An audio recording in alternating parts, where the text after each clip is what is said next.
ada tindak kekerasan yang sampai menghilangkan nyawa.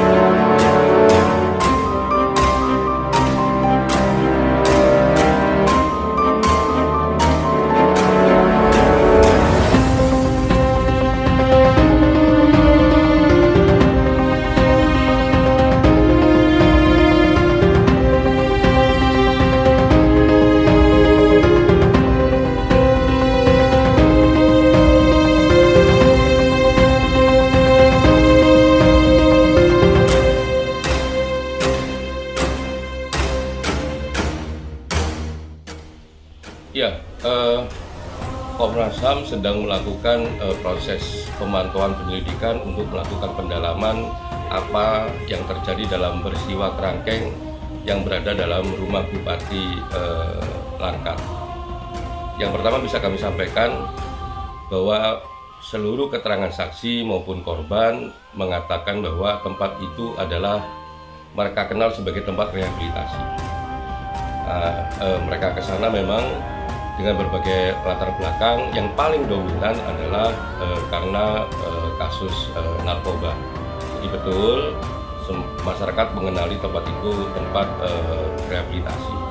Termasuk juga BNK di sana. Pada tahun 2016 BNK sudah melakukan pengecekan di sana dan meminta supaya tempat tersebut diurus izinnya karena waktu itu tidak ada izin.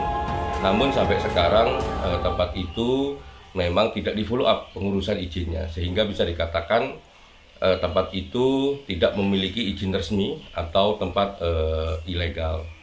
Kondisinya juga sangat parah kami temukan. Ya, secara fisik kasat mata bisa kita lihat semua bagaimana kondisinya. Di sana di dalam kerangkeng itu atau serupa tahanan. Yang berikutnya adalah kami menemukan bahwa beberapa keterangan saksi itu memang terlihat memberikan keterangan terjadi tindak kekerasan. Ya, dalam upaya proses tersebut ada tindak kekerasan. Bahkan ada yang juga kami temukan dengan informasi yang solid gitu ya, ada tindak kekerasan yang sampai menghilangkan nyawa. Dan korban yang menghilangkan nyawa ini lebih dari satu.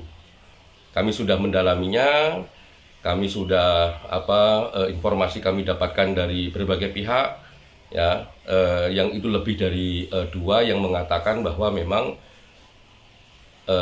kematian tersebut itu ditimbulkan oleh tindak kekerasan. Dan bagaimana kondisi jenazah juga kami mendapatkan keterangan dari lebih dari dua saksi.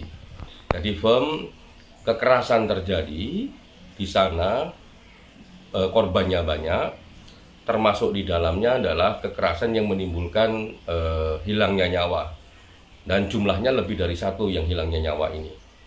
Yang berikutnya kami juga temukan pola bagaimana kekerasan itu berlangsung, ya, siapa pelakunya, bagaimana caranya, menggunakan alat ataukah tidak, itu juga kami temukan. Di sana juga terkadang menggunakan alat. Termasuk di dalamnya juga istilah-istilah ketika kekerasan itu berlangsung. Misalnya kayak mos, gas, atau 2,5 kancing. Jadi ada istilah-istilah kayak begitu yang digunakan dalam konteks kekerasan, penggunaan kekerasan. Nah, yang berikutnya yang juga nggak kalah penting untuk kami sampaikan, kami sudah sampaikan ini kepada pihak Polda. Ternyata juga pihak Polda mendalami hal yang sama, ya, soal kekerasan ini informasinya kurang lebih sama, soal ada hilangnya nyawa juga kurang lebih sama. Bahkan antara kami sama Polda saling sharing dengan korban yang berbeda. Artinya memang Komnas HAM menemukan, Polda juga menemukan. Dan kami mengapresiasi teman-teman Polda Sumatera Utara, khususnya Pak Kapolda dan jajarannya yang cukup cepat dan gesit menggali peristiwa ini. Oleh karenanya kami meminta kepada mereka untuk menindaklanjutinya, menaikkan ini menjadi satu proses hukum, karena memang ya dekat sekali dengan peristiwa pidana. Dan Pak Kapolda berjanji untuk segera menindaklanjutin baik temuan Komnas HAM maupun temuan internal teman-teman Polda. Dan kami juga minta supaya ada satu pendekatan keamanan, ya, ada perlindungan terhadap berbagai kesaksian tersebut, berbagai korban tersebut yang sudah memberikan keterangan baik kepada Komnas HAM maupun kepada Polda. Agar apa? Agar mereka lebih merdeka dalam menyampaikan pendapatnya, ya, tidak merasa tertekan dan lain sebagainya. Nah, ini penting karena apa? Kami yakini ketika memang mereka bebas untuk bersuara, jumlah yang akan memberikan keterangan apakah terjadi kekerasan ataukah tidak, terus apakah mengetahui adanya hilangnya nyawa ataukah tidak, pasti akan lebih banyak. Itu yang pertama. Nah, yang kedua, apa yang akan dilakukan oleh Komnas HAM? Yang pertama, Komnas HAM terkait soal apakah ini perbudakan modern ataukah tidak. Dalam waktu dekat ini kami akan mengundang ahli untuk mendalaminya dengan berbagai temuan-temuan faktual yang kami dapatkan, misalnya soal bagaimana mereka bisa masuk ke kerangkeng tersebut, terus bagaimana kondisinya, termasuk juga soal gaji dan sebagainya, soal kerja dan sebagainya, apakah itu masuk dalam perbudakan modern ataukah tidak. Kami akan mendalami dengan memanggil ahli. Yang kedua, kami menyambut baik tawaran dari KPK, ya, yang kami dengar dari juru bicara KPK bahwa membuka pintu lebar-lebar pada Komnas HAM dan kepada kepolisian untuk menggali keterangan kepada Pak Bupati yang sudah menjadi tahanan KPK.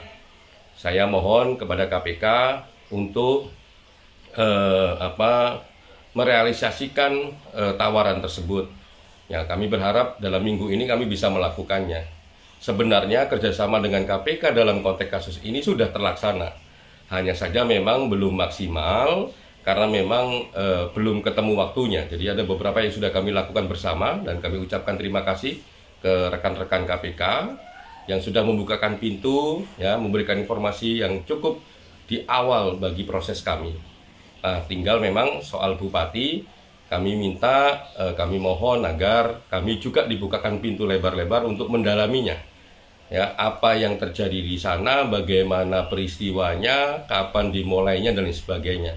Penting proses ini, ya, agar terangnya peristiwa semakin lama semakin baik dan masyarakat, publik mengetahui sebenarnya apa yang terjadi, dan Komnas HAM juga semakin lebih mudah dan lebih bagus ketika menarik kesimpulan dan melahirkan rekomendasi. Sekali lagi kami terima kasih kepada semua pihak, kepada Polda Sumatera Utara, kepada KPK, kepada masyarakat luas yang sudah bekerja sama dengan Komnas HAM memberikan berbagai informasi tersebut. Saat ini masih tetap berlangsung, tim masih ada di sana bekerja. Terima kasih.